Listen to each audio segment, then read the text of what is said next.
This is the Barbados Today morning news for Monday, February 27th. Thank you for joining us. I am Mary Claire Williams. We begin with news that economic advisor to the opposition Barbados Labour Party, Dr. Clyde Mascoll, says he does not believe the printing of money by the central bank will end with the departure of former Governor Dr. DeLisle Worrell. Dr. Worrell was fired from the post last week after going to the courts to prevent Finance Minister Chris Sinclair from sacking him. At a meeting of the BLP's St. Philip's South branch last night, Mascoll accused Dr. Worrell of betraying his economic principles in favor of the government. So this man is no fool. In fact, this man was ingenious in keeping this government alive. And as a consequence of that, he suffered. He suffered because he became the scapegoat. But the reason why there has to be and will always be a link between the printing of money and reserves is because it is money that you're not getting from any productive source. And we liken it in Barbados to helicopter, not in our profession, not Barbados, the helicopter money. It's like just free money, somebody go over Barbados then.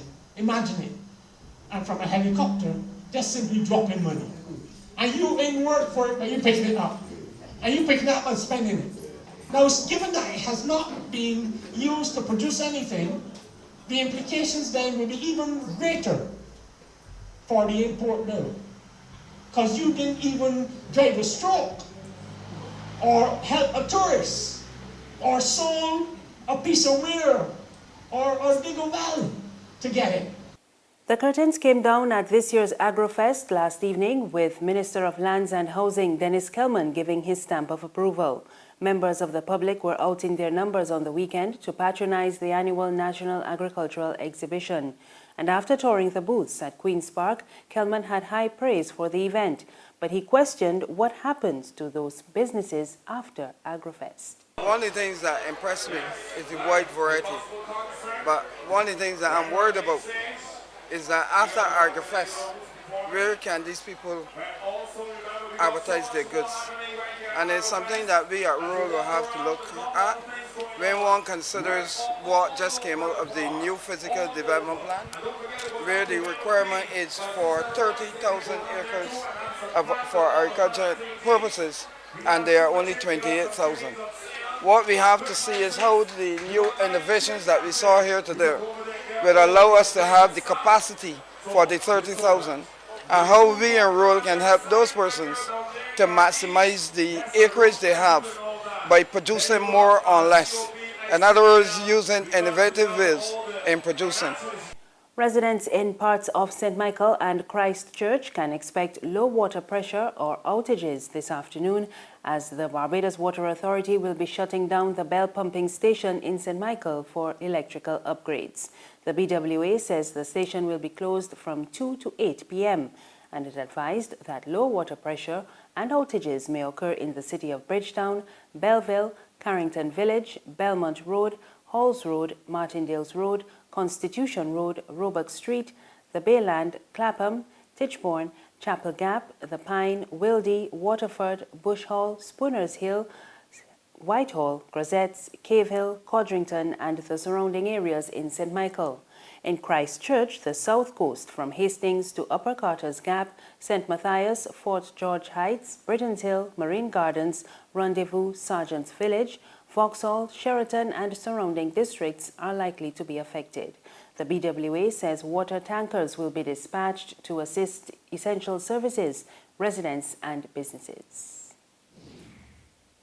Loyalty and leadership were the common themes yesterday when the Barbados Defence Force celebrated the 64th anniversary of the first presentation of the Standard of Colours to the Barbados Regiment.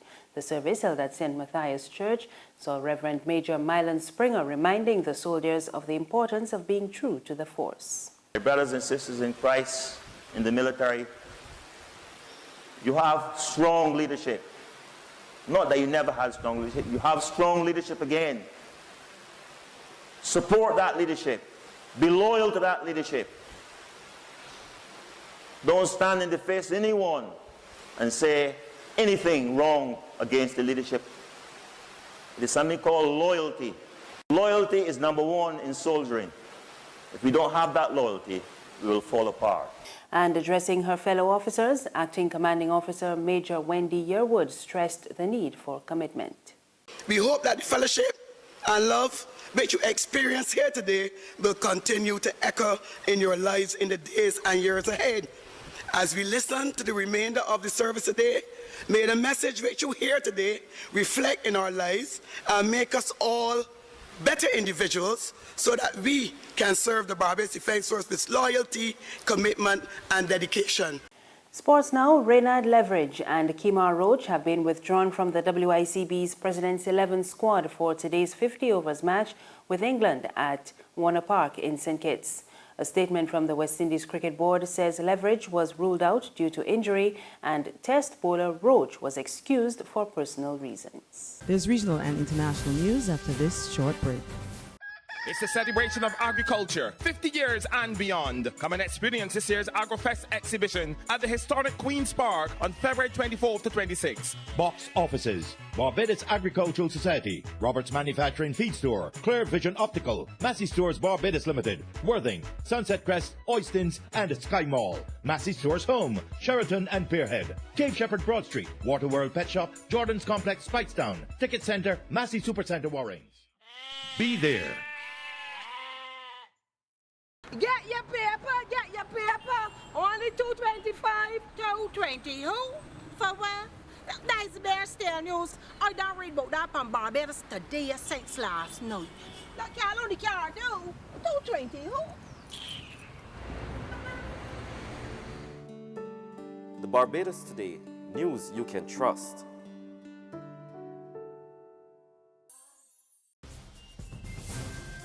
We're back now with news from the region. Haiti's new president, Jovenel Moïse, has appointed a 9-member commission to examine the conditions in prisons across the country. Moïse says the commission is expected to complete its review and submit a report within 1 month. His announcement came on the heels of a report by the Associated Press on an increase in inmate deaths, including 21 last month at the country's largest prison. This was due in part to malnutrition and other preventable illnesses. Last week, Justice Minister Camille Edward visited several penal institutions amid concerns of inmate deaths. The head of the Directorate of Prison Administration has vowed to continue working on alternatives to incarceration and a better distribution of inmates in the various prisons. Further afield, the UN Refugee Agency, UNHCR, says about 32,000 South Sudanese have entered Sudan since the start of the year, and tens of thousands more are expected to arrive, fleeing famine in their country. Last week, South Sudan declared a famine in some regions, saying 100,000 people are facing starvation and another million were on the brink of famine. And we get more in this report from the BBC. Well, this is the registration process for people who've gathered here from all around the surrounding areas to get a little card. And that card is going to allow them to get food aid when it's delivered, when it's dropped by air in the coming days. And you can see the lengths of these queues. They're expecting 36,000 people to come in today. This is the mostly women and children line. The men are over here. There's line after line here of people waiting to go to the front. Once they reach the front, they then get a vaccination, a cholera vaccination, and then they go further forward to be treated if they need it. The children are tested for malnutrition, and it seems there's quite a lot of children here who are very short of food. These people have been living out on the islands where there is nothing. They've been avoiding the fighting, and they've come in here because they've been told for these few days, if they come here, they can get food, and then they can go back again. But there are thousands more people further afield who can't reach here because of the rivers, because of other fighting, and they're also desperately short of food as well. That's news this morning. Remember, you can get more on our website, www.barbadostoday.bb. You can also subscribe to our e-paper, email updates, and like us on Facebook. We're on Izumi Media in bus terminals and Screenplay at supermarkets and gas stations near you. Or you can tune in to Channel 99 on Flow TV or Mix 96.9 FM for more news and sports. I am Marie Claire Williams. Have a good morning.